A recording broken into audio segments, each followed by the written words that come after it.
सो हम लोग बात कर रहे थे कंटेंट। कंटेंट की बात, right? So when you have to go and create the content given by the client on a some desired uh, limit of a content, right? So in that case, अगर आपने content तो लिखा है by doing all the possible means resources अपने निचोड़ के आपने लिखा, but still you're not able to meet the desired limit.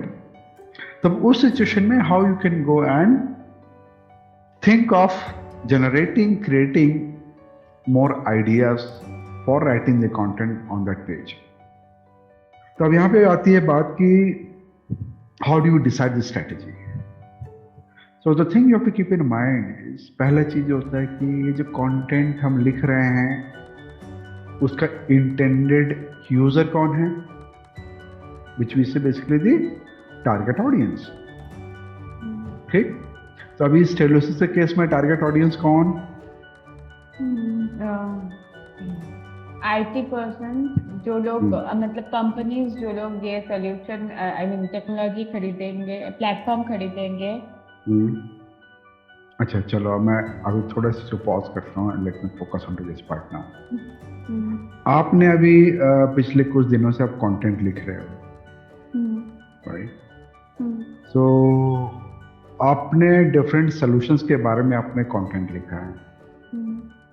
तो कभी भी किसी भी समय आपको ये वो दिमाग में आया, यार कंटेंट को मैं किसके लिए लिख रही हूँ? Have you ever thought of this? ये दिमाग में थॉट आया नहीं आया? आया। तो क्या लगा, किसके लिए लिख रहे हो?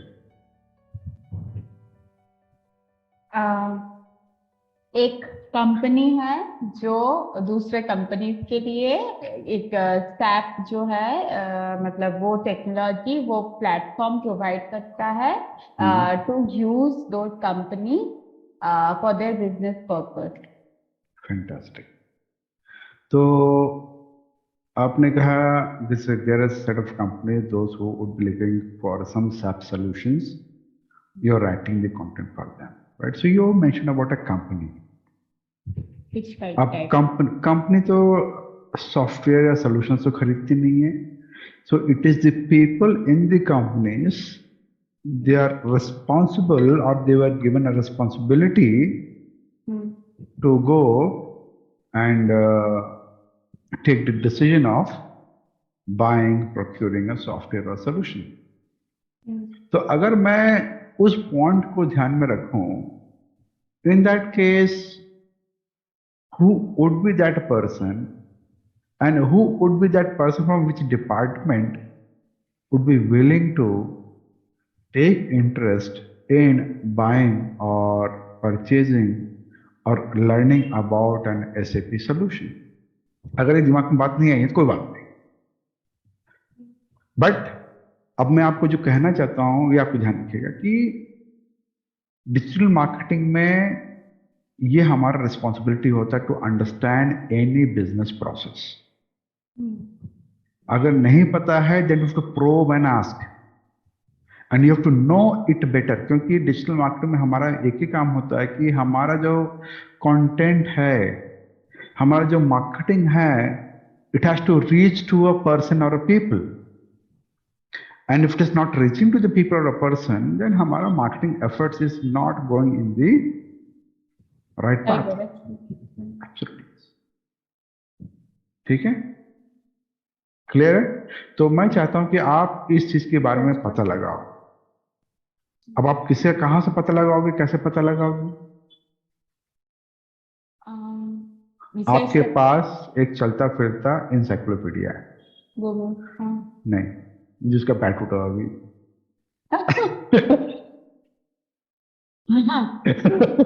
now I am recommending because he is from the technology and he could actually understand the ecosystem. So मैं चाहता हूं कि आप उनसे बात करो। तो द पॉइंट ये है, लॉजिक ये है कि जब भी लगे कि आपको आइडिया नहीं है, then you have to go and talk to the people to get to the root of it. और ये मैंडेटरी स्टफ है। डिजिटल मार्केटिंग में we are precise, we look at the data and then this is that we work.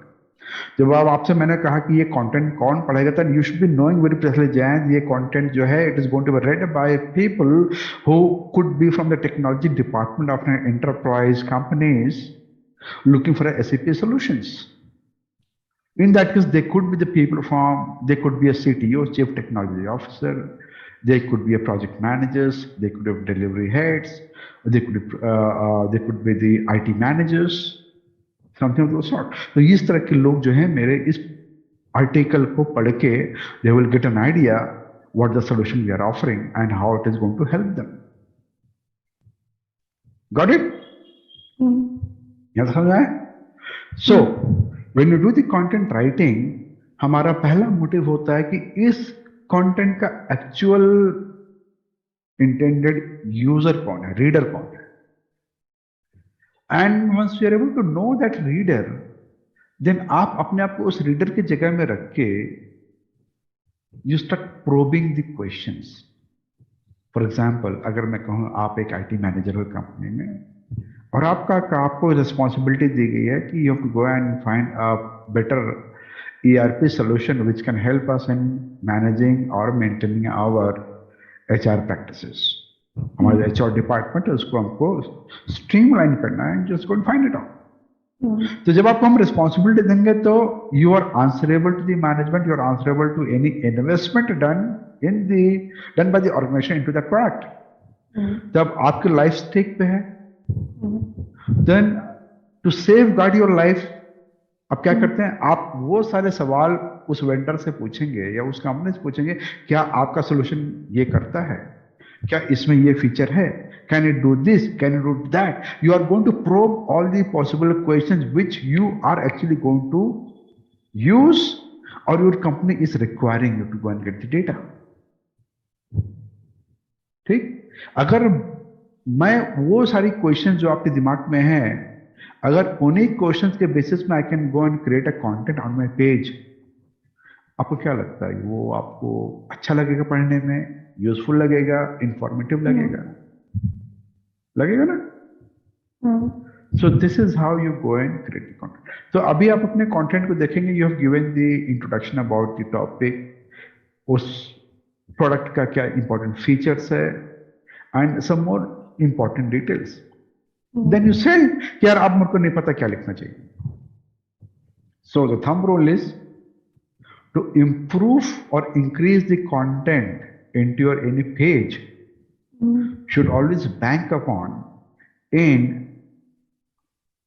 writing the वो तो ठीक है, in thinking about what all questions could be asked by your target audience. So create an FAQ kind of a section onto the page. You say the most important questions generally people want to know ये about. मैं मतलब पूछने वाली थी. मैंने analytical page के लिए वो किया था और डिटेल के लिए भी किया था, लेकिन इसके बारे में मुझे ठीक मतलब पता नहीं चल रहा था कि मैं किसके बारे में FAQ करूं. ठीक है, आई विल डू दैट. ठीक है, गॉट इट? तो बात समझ आ रही बात? तो when you are able to, अभी जैसे आपको लग रहा है क्या 300-400 वर्ड का कंटेंट कम पड़ रहा है, तो आप जाओ और you can pick out some important burning issues related to that topic, उसका क्वेश्चन आंसर डालो. इन दैट वे, अब वो क्वेश्चन आंसर जो है they are really very important because you are addressing those question which are generally being asked by people. ठीक? तो उससे क्या होगा, आपका कंटेंट रेलेवेंट भी रहेगा और यूजफुल भी रहेगा फॉर योर विजिटर्स. ओके, ठीक है? अब ये तो एक स्ट्रेटेजी हो गया, which we say go and write the FAQs or frequently asked questions related to that topic. So जो other strategy है which is also called as a LSI keyword strategy. So LSI का मतलब होता है latent semantic indexing. Now write about those related terms and topics to the main topic. चलो एक और example देता हूं. जैसे we talk about digital marketing, मैंने कहा कि भाई व्हाट इज डिजिटल मार्केटिंग, तो आपने कहा डिजिटल मार्केटिंग है, मार्केटिंग का एक ऐसा मेथोडोलॉजी है जहां पर आप सोशल सर्च और सब मेथोडोलॉजीज को यूज करते हैं। ठीक, तो अब ये डिजिटल मार्केटिंग कीवर्ड के हिसाब से आपने कंटेंट लिखा, बट आपको पता है यार डिजिटल मार्केटिंग में digital marketing is comprising of some 7 basic elements, SEO, website, social, email, so on so forth, right. तो ये जो टॉपिक्स बना, they become the LSI keywords के टॉपिक बनते हैं। It means these are the related terms that are related to the main topic of yours. तो उसी तरीके से when you are going to write about BMI और ब्रिम सॉल्यूशंस, फिर आप उस सॉल्यूशन में हम जिस चीज की बात करें, आप उनके अंदर जो अदर चीजें हैं, आप उनके बारे में भी डिस्क्रिप्शन डाल सकते हो, you can write the content. उसका फायदा क्या है? When people are reading through that content, they are getting the knowledge about that topic itself and also about the related topics as well. For example, हो सकता है बहुत सारे लोगों को पता नहीं what is meaning of a brim, तो brim को define करते हो। नहीं, I'm just telling you, getting it? तो ये भी एक तरह की स्ट्रेटेजी आप यूज कर सकते हो for populating the content on given page. So the logic ये होता है, in a true sense, when you're really doing the content writing for a very important page, आपको लगता है भाई ये जो content है मेरे वेबसाइट पे, मेरे पेज का सबसे important है, and I really want people to come to this page and read it, और इससे बेहतर पेज पूरे इंटरनेट पे कहीं नहीं है। तो how you can make that page कि सबसे बेस्ट पेज है वो, जब उस पेज पे आप उस टॉपिक से रिलेटेड सारी जानकारियां देते हो, सारा रिलेटेड कंटेंट देते हो। So it means you are not able to make people go out of that page at any chance. मतलब कहा जाए एक मिनी इंसाइक्लोपीडिया काइंड ऑफ आपने बनाया उस पर्टिकुलर पेज पे उस टॉपिक के बारे में। सपोज ये वैसे है कि मैंने कुछ बारे में, suppose I am researching something on Google and मुझे एक टर्म पता चला कि उसके बारे में मुझे नहीं पता, तो I go to another site and वहां पर मैं देखती हूँ कि वो उसका मीनिंग क्या है, और मेरे वेबसाइट में अगर सब कुछ होगा तो वहां पर ही सब कुछ मिल जाएगा, लाइक दैट।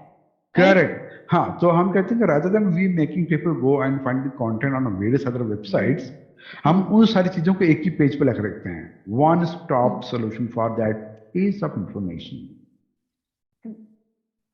ठीक, तो ये जो स्ट्रेटेजी होती है ये काफी इंपॉर्टेंट है। This strategy is very very useful and it has to be implemented, जहां पर आपसे द कंपनी एक्सपेक्ट और पीपल एक्सपेक्ट कि this is my very important page and I want this page to rank number 1 in Google. तब उस situation में Google कहता है कि आपका अगर कोई पेज इंपॉर्टेंट पेज है, then that page should be able to hold people on that part. अगर आपका वो पेज लोगों को अपने साइट पे होल्ड कर पा रहा है, you done it good. So to make people stick on your web page और वेबसाइट, आपको कंटेंट जो है उनके हिसाब से जो उनके लिए यूजफुल है वो सारा सब कुछ वहां पे डाल के रखना है, राइट। तो ये एक काफी इंपॉर्टेंट स्ट्रैटेजी होती है इन content writing and in SEO.